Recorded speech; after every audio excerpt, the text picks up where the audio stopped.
Hi, Joan. How are you today? Hi, I'm good, thank you. Okay. Joan, you came to see us back in the end of October, is that correct? That's correct, yes. And at that time, I believe you came in primarily for fibromyalgia, is that also correct? Yes, for the pain of that. Okay. Mm-hmm.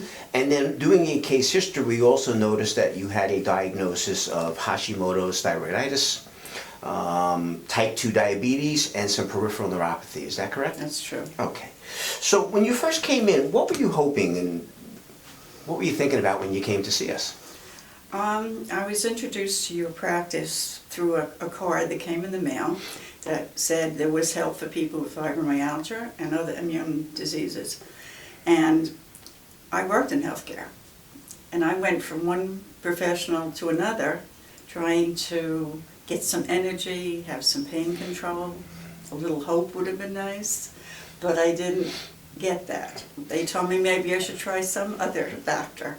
Well, how long have you been suffering with these conditions? I would say at least 15 years. 15 years. It caused me to leave a job I loved because I couldn't do it to my own standard. I was just exhausted and getting depressed about the whole thing.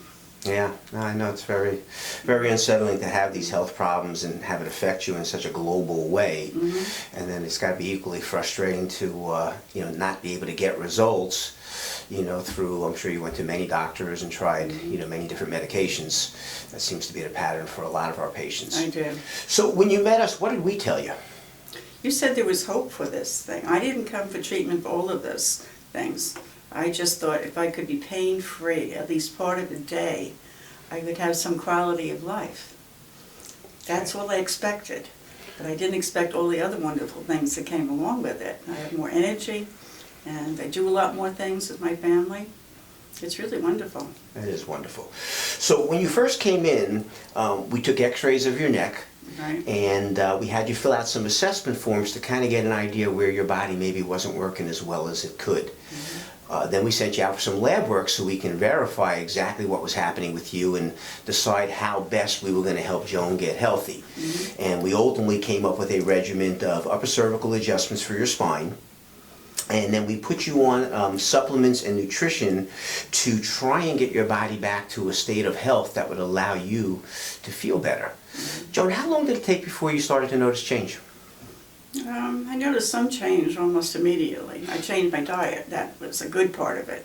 Yeah. Giving up sugar was no picnic, I can tell you.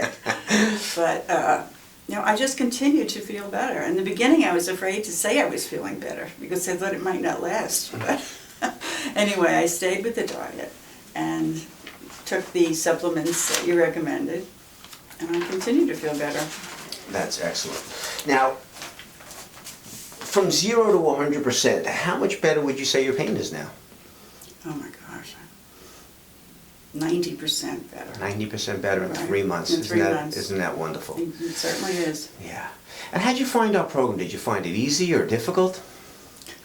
It was difficult in the beginning because the truth is I really crave sugar. If somebody could say you can never eat another thing as long as you live, but you can have all the sugar you want, I would find a way to make that wonderful. But once you started to do our diet a little bit more religiously, do you still have those cravings for sugar?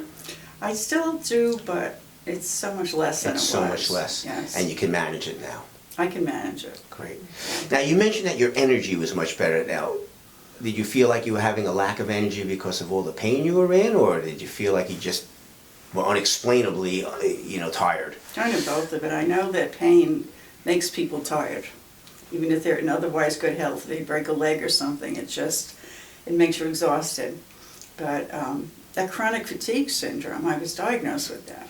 I know, we see that a lot with the fibromyalgia patients. Mm-hmm.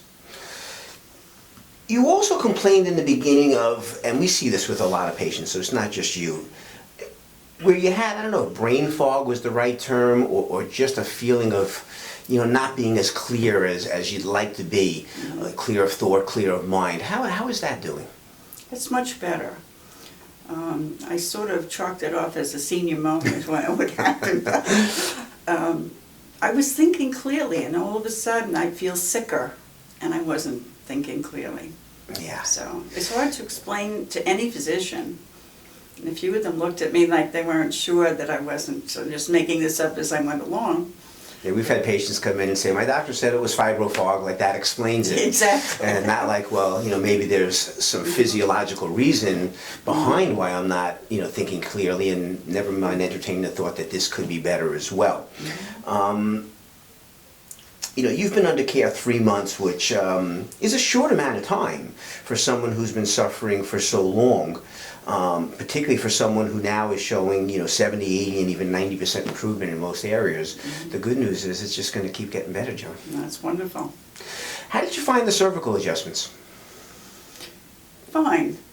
Good. They were a little different than anything I had experienced before, but I didn't really think I had a cervical problem, but evidently I do. Yeah. When we get patients in who, start seeing change very quickly, we attribute it to the adjustments, because that's the main thing we're doing from the very beginning. And as we start to incorporate the diet changes and the supplements based on your blood chemistry, then it really all starts to come together. So certainly, we feel that was a major, player in your improvement. Joan, if you knew someone with a health problem, or someone who's maybe listening to this video, what would you say to them? I would just say there's hope. Don't give up. If I did it for 15 years and finally found some people who could help me, I would just say, please do it. I thought at one point I would spend my life with chronic illness and end up in terminal illness, and that would be it. So I would certainly encourage anybody to try it. A different hope now, huh? Yes, very Now, much have you so. decreased your medications from when we first met? No, I haven't been to my medical doctor, but I will. I think next week is my time Right, that's to go. the next step for you now that Right. you're feeling better, Right. is to really start letting the body focus on, what it needs to do to keep you healthy, and start reducing your medications. So that's definitely the next step with you. Joan, thank you very much for sharing today. Thank you. Okay, you're very, very welcome.